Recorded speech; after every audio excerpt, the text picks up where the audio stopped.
Hello, my name is Lori, and I am here today to show you how to make these beautiful flowers with my slice.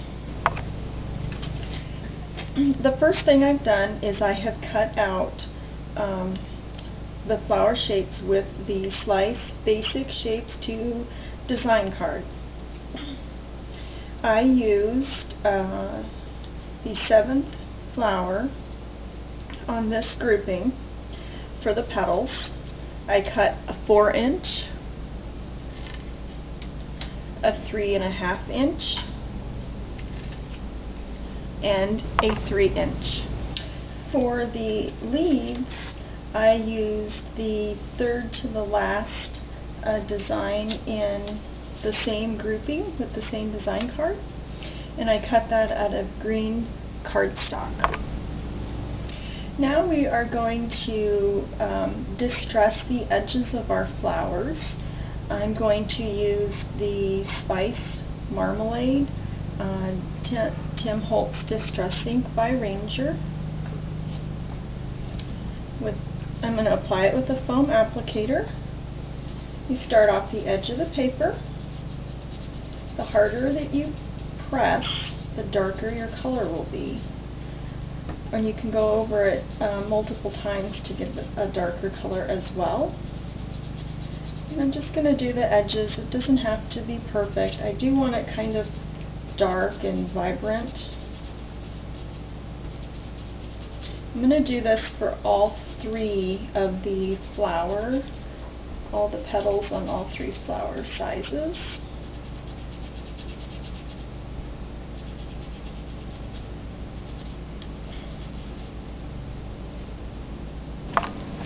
And you can see here that all 3 of my flowers are done. So now we'll do the leaves. Okay, before we distress the leaves, we are going to put a crease in the middle of each leaf where the vein might be. I just put a little curve to it, gives it a more realistic look. Like, I don't know if you can see that or not, but and then we're going to fold just the leaf part, not the middle, to give it some dimension.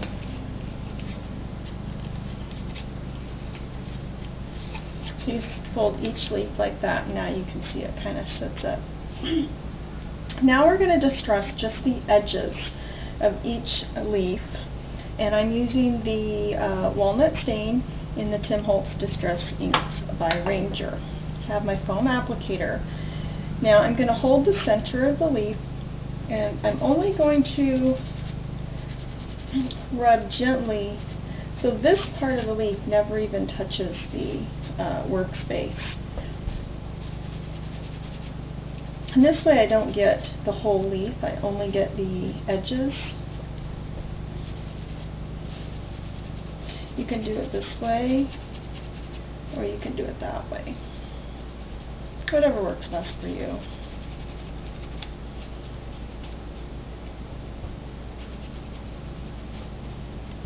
We're almost done here.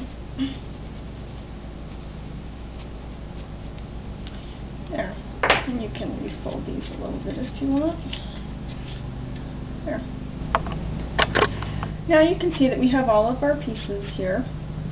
And I am going to take this little hole punch by Paper Studio and punch a hole right in the center of each piece. It doesn't have to be exact. If you want it to be exact, you could use a tack to punch your hole through there first, or you could mark it with a pencil, but I just like to eye it. Makes it more unique and creative if it's not so perfect. Okay, and we need to curl the edges of each of our flowers. You need to hold each flower firmly at the tip of it so it doesn't tear off, and just give it a little pull or curl with your creaser. You get each one of those. If you do end up pulling a petal off, you can just you take some Scotch tape and tape it back on. I've pulled many off. There. Okay, now that we have all of our pieces distressed and curved, we are going to start attaching them together. Now, what I'm using here, these are the 3D dots, and I simply use the outside of them to utilize as much as I can, save costs wherever I can. And this works out really well because actually what we want is we want this hole in the middle. So by using these up, instead of throwing them in the trash, oops, we don't want one on that one. That's the top flower. There we go. Let's actually start here. And we don't need them to hold to be super steady. What am I trying to say? We just need them to hold together. We're going to be putting something through that hole that will actually hold them together. So I'm going to alternate my leaf and my petal, lining up the hole in the center, like so.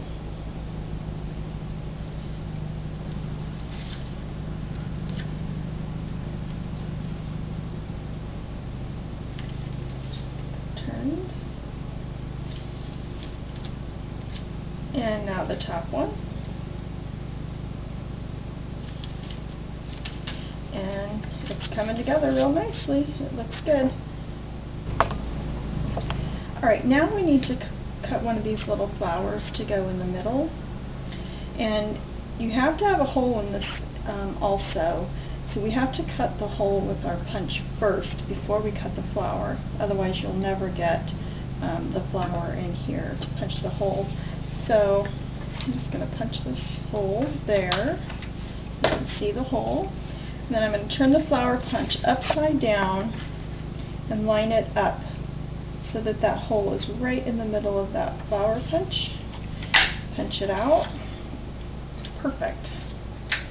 And I'm going to take a glue stick. This is just a good old-fashioned glue stick. Glue up the center and stick our little middle down in there. Again, making sure that that hole is lined up. Okay, I have these little floral sprays from Modern Romance that we are going to fold in half and stick in that flower, in the middle of the flower. I like to offset them so that they're not all the same height. I'll stick those through there. You can see it come through. Okay. And then we got to hold that. So you can do a couple of things. You could stick a string through here and hold it with a piece of Scotch tape. I'm going to use a piece of crafting wire.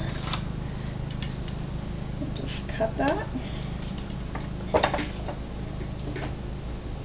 I'm going to stick that wire through there and twist it over one time. Okay. And then pull my floral accents through, and then just kind of shape the back of the wire to match the leaf here. And that's sticking straight up. Perfect. Now I'm taking some Diamond Stickles by Ranger, which is basically just a glitter glue, and the diamond, it's a white. And I'm going to put this around the floral accents right on top of that orange punch that we put there. And what this is going to do is it's going to give it a finished look. It's covering up the hole so you can't see it. It adds some sparkles, and it just gives it a nice finished look. So now we have our 3D flower. And what I've done on my flowers is I took a hot glue gun and a screw and put the screw on the back of the flower. And the reason I did this was because we're actually using these on the beach to place in the sand, and I wanted something with some weight so that the flowers wouldn't blow away in the wind. and these will just stick right down inside the sand. So that's what I'll be doing to this one also. And I've made 72 of these in orange and broken china. So that's our flowers. I hope you enjoyed the video and get some use out of it. Thanks for watching.